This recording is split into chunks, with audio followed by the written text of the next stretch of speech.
দীর্ঘ ১৭ বছর পর বরিশাল গেলাম। আমার শ্বশুরবাড়ি কিন্তু বরিশাল। যাব বড় ননদের বাসায়। বড় ননদের ছোট মেয়ের বিয়ে। বিয়ে বলে কথা, যেতে তো হবেই। তাই ব্যস্ততার মধ্যে সময় বের করে পরিবার নিয়ে চলে গেলাম। কিভাবে গেলাম, কি আনন্দ করলাম সব দেখাবো ব্লগে।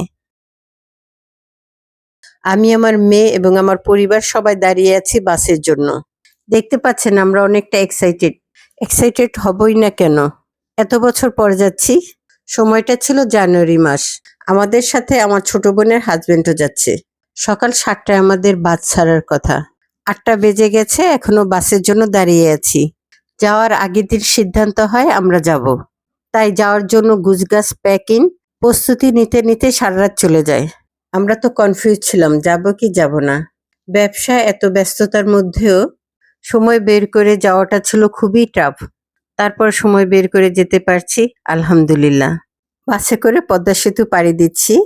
আমার ছেলে তো জীবনে প্রথম যাচ্ছে, ও তো অনেক খুশি। ওর কাছে তো সবকিছুই নতুন। গ্রামের পরিবেশ, নদী, এগুলো সবই প্রথম দেখছে। আসলে আমাদের বরিশাল বেশি আসা হয়নি, কারণ আমার শ্বশুরবাড়ির বেশিরভাগ মানুষই ঢাকায় থাকে। শুধু আমার বড় ননদ এবং ছোট ননদ দুইজনই বরিশাল থাকে। ওরা মাঝে মধ্যে ঢাকায় চলে আসে, তাই আর আসা হয় না। বাস থেকে নেমে আমরা অটোতে যাচ্ছি ওদের বাড়িতে। সারা রাত ঘুমায়নি, অনেক ক্লান্ত। তারপরে অনেক আনন্দ লাগছে, আমরা মা মেয়ে গল্প করছি। এত গোছগাছ জার্নির পরেও অবশেষে যেতে পারছি বিয়ে বাড়িতে। আমার ছেলে চারিদিকে তাকাচ্ছে, দেখছে, এইটা ওইটা জিজ্ঞাসা করছে। কিছুক্ষণ পর জিজ্ঞাসা করছে কখন পৌঁছাবে। আমরা বাস থেকে নামলাম গৌর নদীতে। আমার ননদের বাড়ি শেরাল আগুলজড়াতে, তাই গৌর নদীর থেকে অটো করে ওদের বাসা যাচ্ছি। বাস থেকে নেমে সাথে মিষ্টিও কিনে নিয়ে গেছিলাম ওদের বাসায়। চারিদিকে পরিবেশ দেখতে দেখতে যাচ্ছি। চারিদিকে পরিবেশ এতই সুন্দর, সামনাসামনি না দেখলে বোঝা যাবে না। আর বরিশাল একটু বেশিই সুন্দর।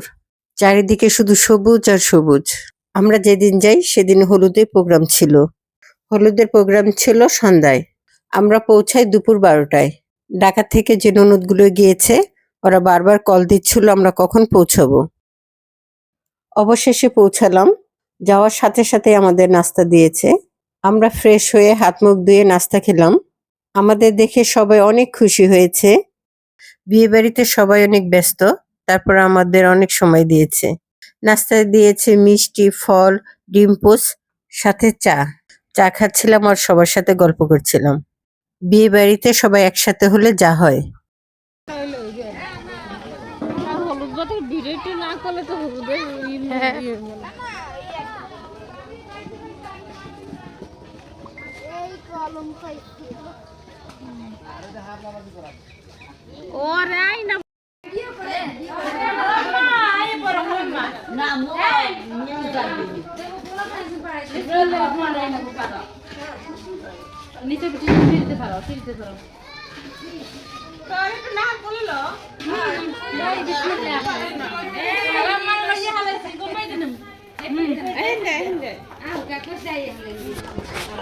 Oh, sorry. Nah, bismillah.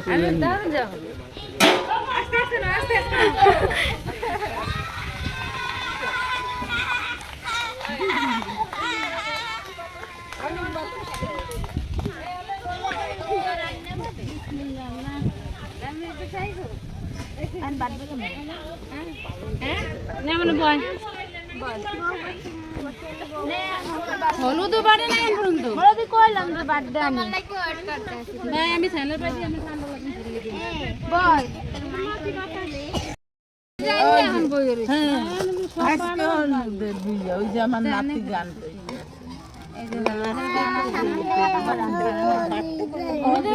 মাথা হারা এই এরা কই